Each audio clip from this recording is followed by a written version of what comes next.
আমরা সবাই তো শুনি গণতন্ত্রই নাকি রাজনীতির সবচেয়ে সেরা রূপ, কিন্তু সত্যি কি তাই? প্রায় তো দেখি এই সিস্টেমটা আমাদের হতাশ করে। তো চলুন আজ একটু গভীরে গিয়ে দেখি সমস্যাটা আসলে কোথায়। বলা হয় গণতন্ত্র নাকি মানবতার সেরা অর্জন। আচ্ছা, যদি তাই হয় তাহলে এটা এত ঘন ঘন ব্যর্থ হয় কেন? ঠিক এই প্রশ্নটা নিয়ে আমরা আজকে কথা বলবো। তো চলুন শুরু করা যাক প্রথম পর্বটা দিয়ে, যার নাম আমরা দিয়েছি গণতন্ত্রের মায়া। মানে আমরা দেখব বইয়ের পাতায় যে আদর্শ গণতন্ত্রের কথা লেখা থাকে তার সাথে বাস্তবতার ফারাকটা আসলে কতখানি। দেখুন, কাগজে কলমে গণতন্ত্রের সংজ্ঞাটা কিন্তু দারুণ। বলা হয় এটা এমন একটা সিস্টেম যেখানে আসল ক্ষমতাটা থাকে জনগণের হাতে। কিন্তু একটু ভেবে দেখুন তো, বাস্তবে কি আসলেই তাই হয়? একদিকে গণতন্ত্র কি সুন্দর সুন্দর কথা বলে, তাই না? বলে জনগণের শাসন হবে, সবার মতামতের দাম থাকবে, মানুষ ক্ষমতাবান হবে। আর অন্যদিকে আমরা কি দেখি? অকার্যকর সরকার, চারদিকে দুর্নীতি আর রাজনৈতিক অস্থিরতা। এই যে স্বপ্ন আর বাস্তবের মধ্যে একটা বিশাল ফারাক, এটাই কিন্তু গণতন্ত্রের সবচেয়ে বড় সংকট। আচ্ছা, তাহলে এবার গণতন্ত্রের প্রথম বড় দুর্বলতাটা নিয়ে কথা বলা যাক।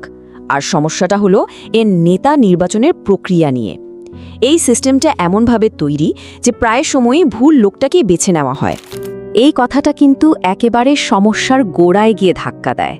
ব্যাপারটা হলো গণতন্ত্রে যুক্তি দিয়ে খুব একটা লাভ হয় না। যা বিক্রি হয় তা হলো আবেগ। বড় বড় স্লোগান, ভয় দেখানো আর মানুষে মানুষে বিভেদ তৈরি করা, এগুলো দিয়েই ভোট টানা হয়।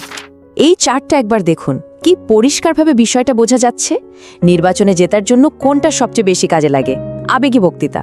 আর দেশ চালানোর জন্য যে আসল দক্ষতা দরকার, যেমন ধরুন অর্থনীতি বা কূটনীতির জ্ঞান, সেটার গুরুত্ব কিন্তু একদমই কম। দুটো সম্পূর্ণ আলাদা জিনিস। আর এখানেই হলো গণতন্ত্রের সবচেয়ে বড় প্যারাডক্স বা বিরোধাভাস। একজন অভিজ্ঞ অর্থনীতিবিদের ভোটের যা দাম, একজন কিছুই না জানা উস্কানিদাতার ভোটের দামও ঠিক তাই, কোনো ফারাক নেই। আর ফলাফল? অযোগ্য লোকেরাই প্রায়ই জিতে যায়, কারণ আবেগ আর উস্কানি দিয়ে ভোট পাওয়াটা যে অনেক সোজা। এবার আসা যাক আর একটা মৌলিক সমস্যায়, যেটাকে বলা যেতে পারে 5 বছরের ফাঁদ। মানে এই যে স্বল্পমেয়াদী রাজনীতির চক্র, এটাই একটা দেশের লম্বা সময়ের উন্নয়নের পথে সবচেয়ে বড় একটা দেয়াল তুলে দেয়। ব্যাপারটা খুব সহজ। সরকারগুলো সবসময় একটা পার্মানেন্ট ইলেকশন মোডে থাকে। তাদের চিন্তা পরবর্তী 50 বছর নিয়ে নয়, বরং পরের 5 বছরে কিভাবে ক্ষমতায় ফেরা যায় তা নিয়ে। ফলে এমন কঠিন কিন্তু জরুরি সিদ্ধান্তগুলো তারা নিতেই চায় না, যেগুলো দেশের জন্য ভালো হলেও আপাতত মানুষের পছন্দ হবে না। এই টাইমলাইনটা একটু খেয়াল করুন। একটা দেশের শিক্ষা ব্যবস্থা বা বড় কোনো অবকাঠামো বদলাতে গেলে তার ফল দেখতে দেখতে কিন্তু 10-15 বছর লেগে যায়।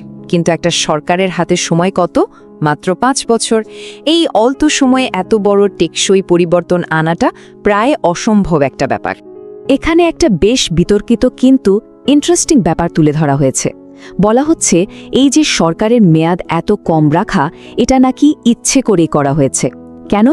যাতে কোনো সরকারই খুব শক্তিশালী হতে না পারে, আর আসল ক্ষমতাটা থেকে যায় বড় বড় কর্পোরেট গ্রুপগুলোর হাতে। সরকার বদলায় কিন্তু ক্ষমতার কেন্দ্র বদলায় না। এবার যে বিষয়টা নিয়ে কথা বলবো, সেটা হয়তো অনেকেরই হজম করতে কষ্ট হবে। গণতন্ত্রে দুর্নীতি কিন্তু কোনো অ্যাক্সিডেন্ট বা বিচ্ছিন্ন ঘটনা নয়, বরং অনেক ক্ষেত্রে এটা পুরো সিস্টেমটাকে চালু রাখার জ্বালানি হিসেবে কাজ করে। এই যে চক্রটা দেখছেন, এটাই হলো দুর্নীতির ইঞ্জিন। ব্যাপারটা খুব সরল। 1, নির্বাচনে জিততে কাঁড়ি কাঁড়ি টাকা লাগে। 2, ক্ষমতায় এসে সেই টাকাটা তুলে আনতে হয়, সাথে আরও বেশি লাভ করতে হয়। 3, সেই টাকা দিয়েই আবার পরের নির্বাচনের প্রস্তুতি নিতে হয়। আর এভাবেই চক্রটা চলতেই থাকে, আর দুর্নীতি সিস্টেমের একটা অংশ হয়ে যায়। এজন্যই দেখবেন নির্বাচনে দুর্নীতিবিরোধী স্লোগান একটা রুটিন হয়ে গেছে, একটা রিচুয়ালের মতো। কিন্তু অনেক ক্ষেত্রে আসল লক্ষ্যটা দুর্নীতি দূর করা নয়, বরং ক্ষমতায় গিয়ে দুর্নীতির সুযোগটা নিজে নেওয়া। তাহলে এতক্ষণের আলোচনা থেকে আমরা কি বুঝলাম? চলুন গণতন্ত্রের এই অস্বস্তিকর সত্যগুলোকে একবার সামনাসামনি দেখি। এই কথাটা কিন্তু পুরো আলোচনার সারমর্ম।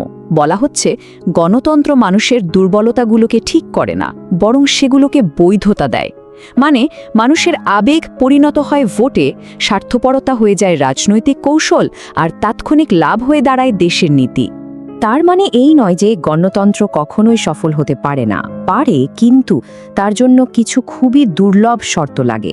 যেমন দেশের বেশিরভাগ মানুষ শিক্ষিত এবং সচেতন হতে হবে, রাষ্ট্রীয় প্রতিষ্ঠানগুলো হবে শক্তিশালী আর স্বাধীন, রাজনীতিতে ন্যূনতম নৈতিকতা সম্পন্ন মানুষের সংখ্যা বেশি হতে হবে, আর থাকতে হবে অর্থনৈতিক স্থিতিশীলতা। এখন সত্যি করে বলুন তো, এই সবগুলো শর্ত একসাথে কয়টা দেশে পাওয়া যায়? তাহলে সমাধানটা কোথায়? প্রথম পদক্ষেপ হল গণতন্ত্রকে একটা পবিত্র বা আনটাচেবল বিষয় ভাবা বন্ধ করতে হবে। এটাকে একটা নিখুঁত আদর্শ হিসেবে না দেখে একটা টুল বা যন্ত্র হিসেবে দেখতে হবে, আর যে কোনো যন্ত্রের মতোই এটারও মেরামতের প্রয়োজন হতে পারে। আর এই ভাবনাটা দিয়েই আজকে আলোচনা শেষ করি।